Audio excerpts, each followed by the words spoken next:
Saya akan buktikan empat mazhab melarang kita belajar sifat 20. Dan mereka menyatakan ilmu paling celaka ilmu sifat 20. Ilmu paling celaka ilmu sifat 20. Ilmu paling celaka ilmu sifat 20. Saya akan buktikan. Allahumma salli ala Sayyidina Muhammad. Assalamualaikum warahmatullahi wabarakatuh. Salam sejahtera, apa khabar semua? Diharapkan sidang penonton sekalian yang bersama-sama dalam channel ini teruskan menyokong kami. Jadi diharapkan anda semua dalam keadaan baik-baik, sejahtera dan juga dalam perlindungan Allah Subhanahu wa taala. Jadi hari ini bersama dengan anda, saya selaku host yang mengacarakan untuk video pada kali ini. Jadi kita akan mengupas satu isu dan juga satu tajuk yang cukup menarik, menjadi satu isu yang panas dan juga menjadi satu isu yang polemik di kalangan masyarakat umat Islam daripada dulu sehinggalah ke hari ini. Apa dia? Itulah isu tidak lain dan tidak bukan isu berkaitan dengan metodologi sifat 20 Allah Subhanahu wa taala. Sifat 20 merupakan satu kaedah dan juga manhaj yang menjadi pegangan dan juga i'tiqad untuk mengenal Allah Subhanahu wa taala di kalangan kelompok ahli sunnah wal jamaah. Diperkenalkan sejak zaman Imam Abu Hasan al-Ash'ari dan juga Abu Musa al-Maturidi sehinggalah ke hari ini.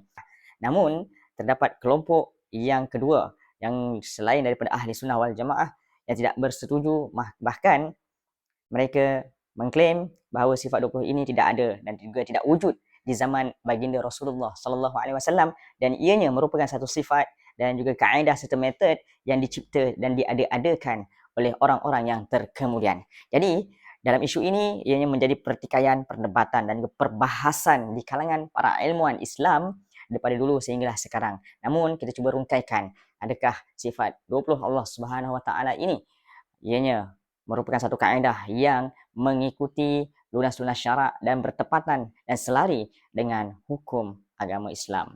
Jadi sama-sama kita saksikan video yang telah pun kita sediakan untuk tontonan anda. Sama-sama kita saksikan. Saya akan buktikan empat mazhab melarang kita belajar sifat 20. Dan mereka menyatakan ilmu paling celaka ilmu sifat 20. Ilmu paling celaka ilmu sifat 20. Ilmu paling celaka ilmu sifat 20. Saya akan buktikan. Mungkin kita dengar kita terkejut. Astaghfirullahalazim. Ya. Astaghfirullahalazim. Nak tahu ilmu ni jahat tak jahat? Tengok dah pada perbicaraan di mana Allah. Ilmu jahat dan Ilmu ilmu yang sifat paling 20 celaka menyatakan Tuhan tidak layak duduk di langit. Sedangkan Quran menyatakan Tuhan di langit. Itu dia. Akhirnya ilmu ini menyatakan kalau Tuhan berada di langit, anjing berada di bumi, maka Tuhan sama dengan anjing. Ilmu apa ini? Ada Ilmu yang macam apa? tu Ada yang cakap macam tu Kalau Tuhan duduk di langit, Tuhan sama dengan kera duduk atas pokok. Kalau Tuhan ada tangan, Tuhan sama dengan tangan kera duk pegang najis. Apa ini? Ilmu yang sampai pada peringkat ibtalu sifat, membatalkan sifat wa inkaruha dan menolak sifat Tuhan. Dia batal dan dia engkar. Kata Abu Hanifah, berhati-hati kamu dengan ilmu kalam. Kalau sampai kamu batalkan sifat Tuhan, kamu keluar daripada Ahlus Sunnah. Kamu masuk dalam firqah 72 yang disumbat ke neraka. Memberi nama sifat 20 tu pun satu masalah. Satu masalah. Bagi nama tu sifat 20 dah masalah. Pasal apa? Yang bagi sifat Tuhan adalah Tuhan sendiri. Kita tak bagi sifat Tuhan. Kita terima, kita beriman, kita pakai yang tu. Dalam pelajaran akidah tak ada yang kata sifat Tuhan start dengan wujud. Tak ada. Bila orang tak percaya Tuhan, turun ayat Quran, afillahi syak, hang tak percaya Tuhan? Siapa boleh turun hujan? Dia tak pergi kata pada orang tu Allah wujud. Mana boleh tak wujud? Mesti wujud. Quran tak main macam tu. Quran tak main wujud itu sifat Allah. Tak payah sebut. Dalil wujud tetap ada. Lepas tu qidam. Sifat Allah nombor 2 qidam. Kita pergi bagi sifat satu-satu ke Tuhan sampai 20 kita berhenti. Lepas tu kita pergi bagi satu sifat, kita sebut lawan sifat dia. Dia tak boleh lawan dengan sifat ni. Kesemua ni pakai alasan apa? Alasan aqliyah mantiqiyah. Alasan ilmu kalam tadi. Tak boleh terima. Tak Kita boleh tak boleh terima, terima. Ibn Qayyim kata apa? Ibn Qayyim Hmm. kata, kalau hampa jumpa orang kata Allah bersifat dengan qidam, satu benda apa kena ingat. Qidam bukan sifat Tuhan. Qidam sekadar nak bagi tahu kata Allah Ta'ala itu wujud, dia adalah awal. Dan awal dia tak start dengan siapa-siapa awal lagi, tak ada. Dia yang paling awal. Qidam, Ibn Qayyim kata, qidam bukan daripada sifat Allah Ta'ala. Tak boleh masuk dalam sifat 20 tu satu daripada sifat Allah, qidam tak boleh. Qidam tu Ibn Qayyim kata sekadar Tak boleh Imam At-Tahawi sebut dalam Aqidah Tahawiyah nak bagi orang zaman tu faham dengan dia kata qidam itu tanpa awal. Dia pakai untuk bagi orang tu faham, tapi qidam tu bukan sifat Tuhan. Tapi dalam sifat 20, qidam tu duduk nombor 2, sifat Tuhan. Satu kesalahan yang cukup besar Qidam Allah wujud. dalam memberi sifat Tanpa ada Allah Ta'ala permulaan tu daripada dan kita juga punya cara. Ni cara pengakhiran. apa dia? Cara aqliyah biadillatil aqliyah mantiqiyah. Daripada falsafah Yunan. Kata pengarang buku kita ni, Wujud sejak apa yang asal. jelas sebagaimana as-sunnah yang digelar sebagai Wahabi, Imam Syafi'i bersama para ulama ahlu sunnah wal jamaah seluruhnya mempelajari kesemua sifat Allah tanpa hanya terhad kepada sifat 20 sifat sahaja. Mereka menetapkan sifat-sifat itu tanpa tashbih dan tanpa takwil. Daripada zaman Imam Syafi'i tak pernah orang sebut sifat 20, tak pernah. Okey, itu dia daripada Ustaz Alim Hassan. Kita dengarkan pula daripada Ustaz Kias Idrus Ramli. Nah, Ahlus Sunnah wal Jamaah itu akidahnya sifat 20. Betul. Kalau Salafi atau Wahabi akidahnya tauhid bagi 3. Kalau Ahlus Sunnah wal Jamaah ajarannya dari mana? Al-Quran, hadis, ijma. Ya. Qiyas. Mengapa para ulama membangun konsep sifat wajib 20 bagi Allah? Saya ngisi kuliah umum di University Teknologi Malaysia di Johor. Malaysia. Ada orang tanya, Pak Kiai, kata Wahabi sifat 20 itu bukan dari Islam. Loh, dari mana katanya? Katanya dari ahli filsafat Yunani. Katanya, saya bilang sama dia, kalau orang ahli filsafat Yunani bertauhid dengan sifat 20, kalau ahli filsafat Yunani meyakini sifat wajib 20, berarti mereka ahli tauhid.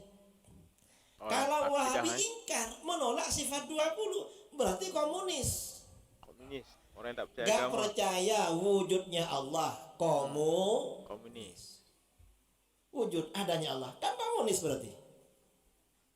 Gak percaya kidam, komunis. Gak percaya pokok, komunis. Wahabi itu ngawur saudara, gak tahu apa isinya langsung ditolak. Itu namanya orang bodoh. Orang bodoh kalau yang dulu masih bagus. Dulu itu orang bodoh tahu kalau dirinya bodoh. Yang sekarang ini orang bodoh gak tahu kalau dirinya bodoh dan menganggap kebodohannya sebagai ilmu. Karenanya protes ulama-ulama besar dari dulu. Ulama-ulama besar diprotes semua sama dia. Allah. Dirinya bodoh, gak tahu dirinya bodoh. Kan bahaya itu. Dikiranya dari filsafat Yunani. Ngawur. Nah, sifat 20 ini mengapa para ulama membangun konsep sifat 20? Yang pertama, tujuan sifat 20 itu mengantarkan kita makrifat kepada Allah. Bertujuan mengenal Apa Allah. makrifat itu? Makrifat itu kenal. Kepada Allah kita ini wajib kenal, wajib makrifat. Sementara di dunia kita gak bisa melihat Allah. Maka makrifat kepada Allah adalah melalui sifat-sifatnya. Dan itu sifat 20. Sifat 20. Mengenal Allah. Itu yang pertama. Yang kedua, sifat 20 ini juga merespon Menjawab penyimpangan-penyimpangan agama-agama di luar Islam.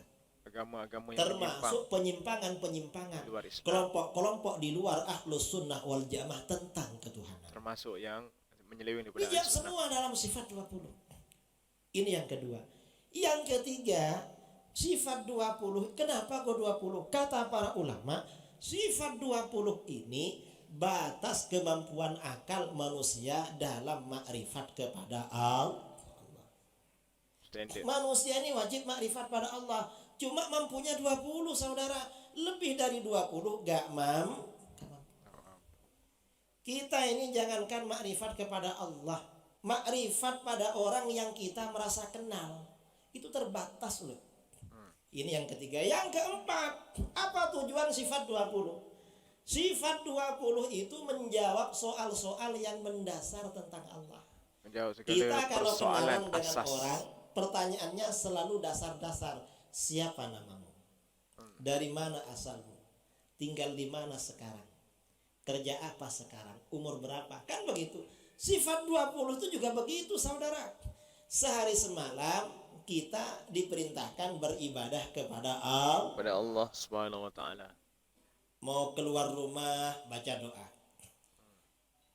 Sampai di masjid, mau naik masjid baca doa. Tawakal ala Turun Allah. dari masjid baca doa lagi. Mau masuk rumah baca doa. Mau masuk kamar mandi baca doa. Keluar baca lagi. Kan doa terus kita ini. Selalu berdoa kepada Allah, beribadah kepada Allah. Pertanyaannya, pertanyaan pertama, apakah Allah ada? Jawabnya adalah sifat Wujud. Sifat wujud ini untuk membantah orang komunis yang nggak percaya wujudnya Allah. Karenanya jangan diremehkan tentang dalil sifat wujud. Anak-anak kita, generasi kita, jangan sampai nggak tahu dalil wujudnya Allah. Mengapa? Kalau nggak tahu dalil wujudnya Allah, lalu anak kita setelah lulus SMA, kuliah di UIN, Jakarta, Jogja, Jawa Tengah. Karena orang Padang nih suka kuliah di Jakarta, suka di Jogja. Mungkin jarang yang kuliah di sini. Sukanya keluar Sumatera biasanya. Nanti sampai di sana jumpa dengan dosen-dosen terpengaruh komunis, diajak ragu-ragu wujudnya Allah. Na'udzubillah min Dzalik. harus kuat dalil wujudnya Allah. Saya agak akan bercerita dalil wujudnya Allah, insyaallah ya. Nanti para asatid agar menjelaskan.